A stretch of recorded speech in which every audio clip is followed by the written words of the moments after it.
The Green Bay Packers are led by their quarterback, Lynn Dickey. He was the NFL's leading passer coming into the weekend. He has a perfect complement of receivers. The brilliantly versatile James Lofton and the equally versatile John Jefferson. In this case, the throw is to number 83, John Jefferson. He is agile, he is graceful, he is fluid, he is elusive. And then, of course, maybe the best athlete in the National Football League, gifted with world-class speed, number 80, James Lofton. So for the Pack, it is offense and more offense. But for the football Giants, it is defense, a defense spearheaded by the great Lawrence Taylor, who leads the Giants in tackles. And this is but one evidence of what he can do. He is swift, he is hard-hitting, he is mobile, and he is intuitive. Right here, you'll see another evidence of his great strength. So for the Giants, it is defense. And on offense, they do have a steady going, workman-like running back in Rob Carpenter, who gives it everything he's got. And he's proved out as the Giants' rushing leader. So tonight, it is offense in the form of the Pack against defense in the form of the Giants on Monday. Anticipates the Giants up to look over the Packer defense with a 2nd down and 3. Ball inside the 15-yard line. Woolfolk in motion. Carpenter, right side. Now look at that move by Carpenter. Bob Carpenter, all on his own. The hole was not on the right. He broke it off to the left. Broke tackles, carried Packers into the end zone on a 14-yard pickup. That was a great effort. That really was. You're absolutely right.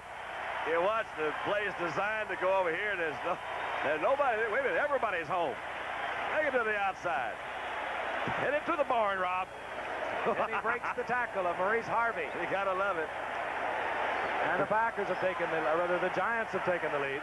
He's having a big night, Robert. 8 rushes for 47 yards. Ali Haji-Sheikh. Brunner places it down, and the Giants lead 7-3. Opening moments of the 2nd period, and Rob Carpenter, who has had big games in all 3 of the previous games, is having another one tonight, and we'll be back in a moment. Close. And now, Starr on 4th down, goal to go at the 1. Sends the play in.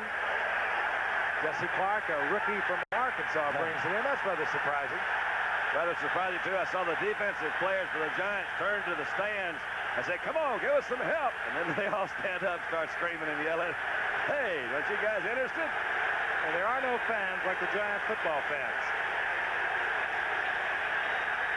Reverse. It's a reverse to the tight end. Gary Lewis. And he didn't get in. Oh, what a good defensive play. Great defensive play by All-Pro Mark Haynes. Great play.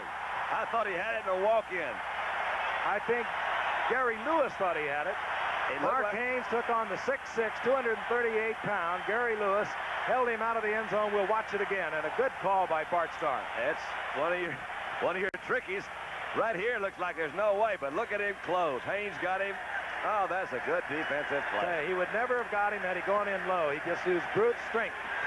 And he's blocked 4 this season, either field goals or extra points. He wears number 81. He'll be right in the middle. He's 6'6". He'll go up high, and this will be an attempt of 56 yards. It's got the distance. Whoa! Through the upright. Ali Haji-Sheikh, a 9th-round draft pick, a rookie from Michigan, setting a Giant record of 56 yards. Joe Danella had that mark of 55 in 1981. That's what I mean by a great draft choice. Drafted 9th. And we have watched this young man. Howard and I watched him in Pittsburgh. He gets it up so quickly. Lewis, jumping high in the middle, had no chance.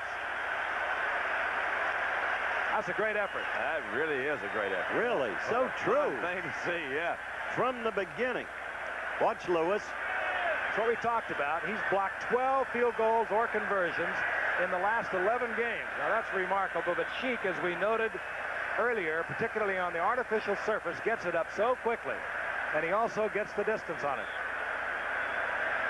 Last-minute instructions. Probably the 25-yard line, the first down. It marked at the 26. There is the reverse.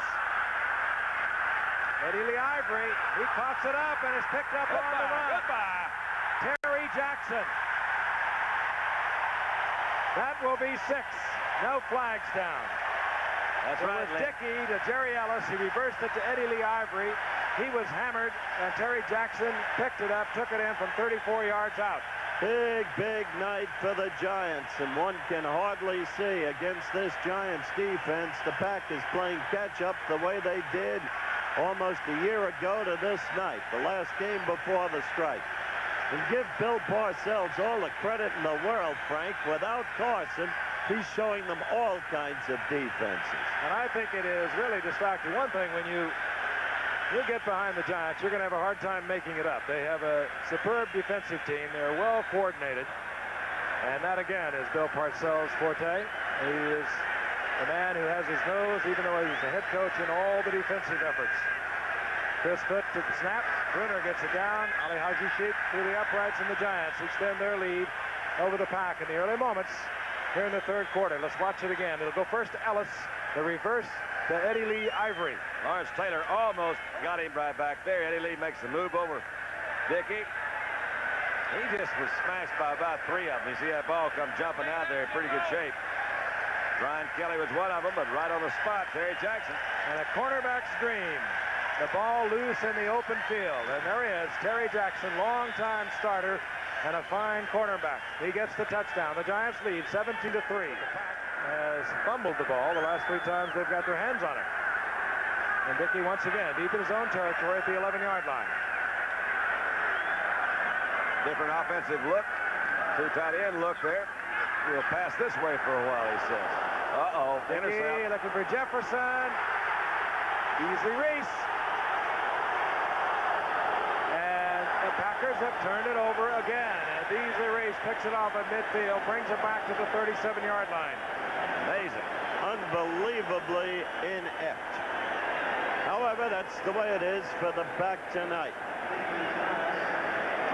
They went with a different offensive set, almost a 2 tight end set. Using Jefferson out deep. Got a little pressure. Yeah, he got a lot of pressure, but he got the ball off. See, look at it from another angle. Lawrence Taylor's going to be close. They got him down. That is George Martin, the designated pass rusher for the Giants. And here comes Beasley Reese. His first interception of the year.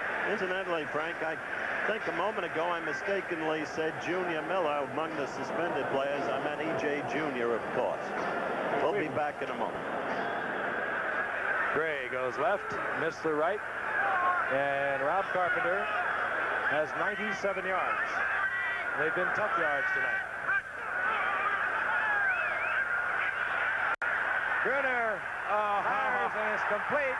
You believe that? No. He dropped the easy one a while ago, and he comes back to the reception at the 2 and takes it in. Actually, the defenders just overran Earnest Gray.